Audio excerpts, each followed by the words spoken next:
Sa bidyong ito mga katets, ay bibigay ko sa inyo ang isang giveaway ng marker na ito.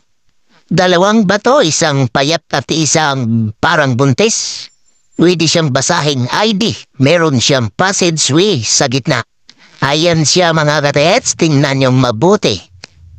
Ayan, sa mga ninja dyan, yan ang kanyang giveaway marker, isang aso na nakatingin direkta sa deposit. Ayan mga katets. Okay.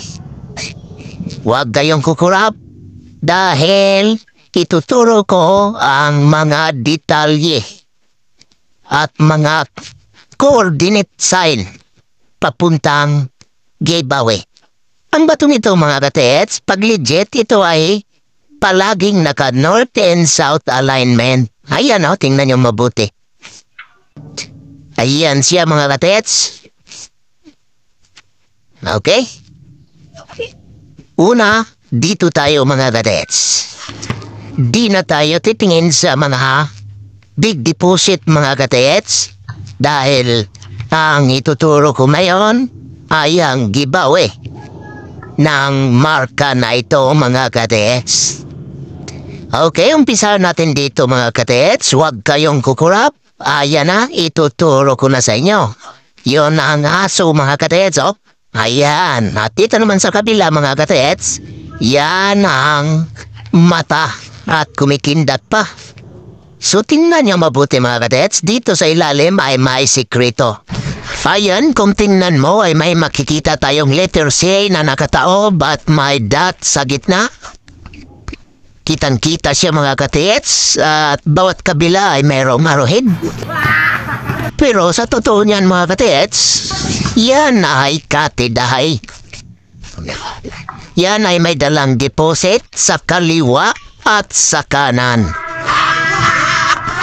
Yan, nandun sa batong yon mga katets ang isang deposit at ang isa ay nandun sa unahan mga katets. Isang palaka ang nandun na merong sign na di ko alam mga katets. Old road yata yun.